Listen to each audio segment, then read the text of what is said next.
Guillaume Minguet, réalisateur d'un film qui s'appelle Le milieu d'un lac.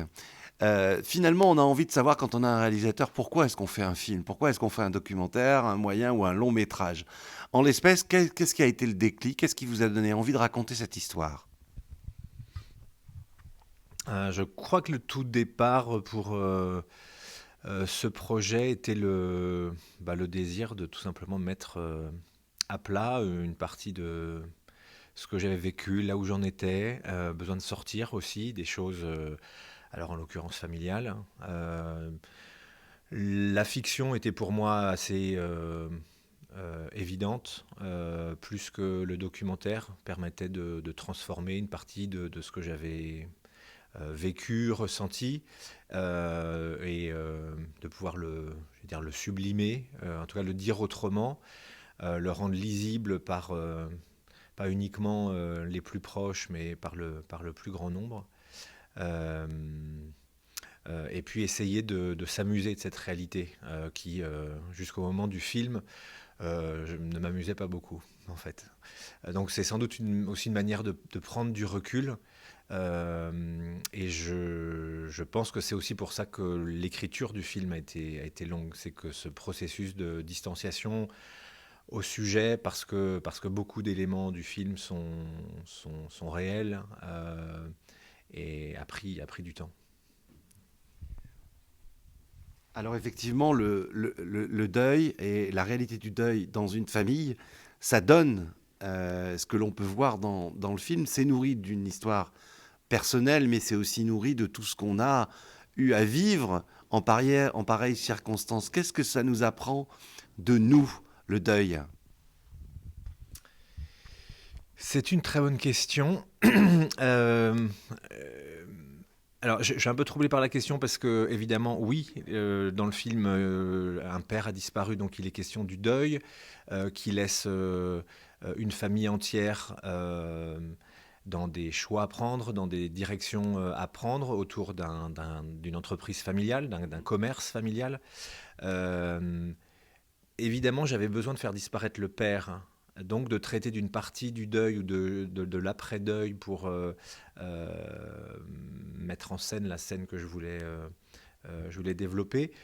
Pour moi, je dirais peut-être, c'est une manière de répondre à votre question, mais peut-être pour moi, ce qui est au cœur du film, c'est vraiment la question de ce que la disparition de quelqu'un amène comme mouvement chez les autres qui restent. Et en l'occurrence, pour Vincent, le personnage principal du film, le jeune frère, comment est-ce que la disparition de son père l'amène à penser sa place en tant qu'individu dans une famille dont le collectif, dont l'ensemble de tous ses membres fait force et fait sens pour tout le monde. Et donc, qu'est-ce qui reste de sa propre personne, de sa place, de son statut, de la question de son libre arbitre, de la question de ses propres choix.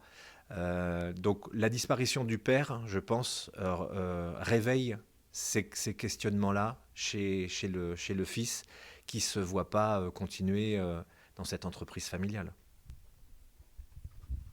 Et donc chez lui, il y a cette interrogation sur la fuite, sur partir, comment le justifier, comment l'expliquer aux autres. Pas facile quand effectivement la famille fait force autour de lui. Bah, c'est exactement ce qui m'intéressait, je pense, comme enjeu narratif dans le film.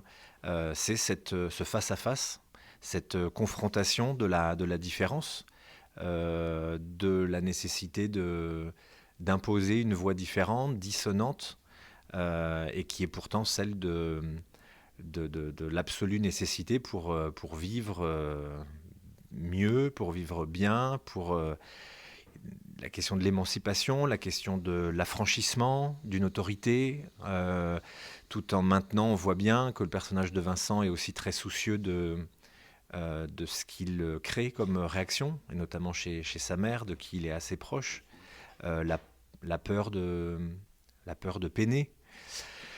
Je pense que, en fait, c'est ça que le film montre, je pense, ce moment court, post-obsèque, où les personnes sont les unes face aux autres, dans leur regard, dans leurs mots, dans leur spontanéité, et qu'est-ce qui vient à ce moment-là que l'envie de se retrouver. Alors l'envie de se retrouver alors que chez lui, il est déjà parti, quoi.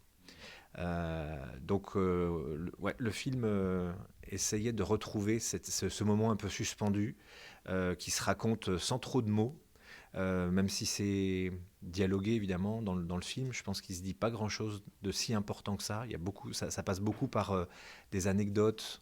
On parle beaucoup du repas, de ce qu'on boit, de ce qu'on mange. Et il n'y a peut-être pas besoin de dire des choses si profondes ou immédiatement profondes pour faire passer la question voilà, des choix personnels. Finalement, le personnage principal est un peu nous tous, en pareille circonstance. On est tous au milieu du lac. On est tous au milieu de son propre lac, oui, je pense à un moment donné. C'est pour ça que moi, je voulais dans le titre que ce soit un lac et pas le lac. Il s'agit de n'importe quel lac, en fait, du lac de chacun, de celui voilà, où on se retrouve face à nous-mêmes, face à ses proches, mais avec la force de sa parole entre les mains et de pouvoir, de manière très, très forte, ressentir ce sentiment de pouvoir décider pour soi-même, quoi. Euh, voilà, alors c'est une fin qui ouvre, hein, forcément. Après le lac et après les décisions, voilà, la vie s'ouvre. Exact. Donc voilà, Merci Guillaume. merci.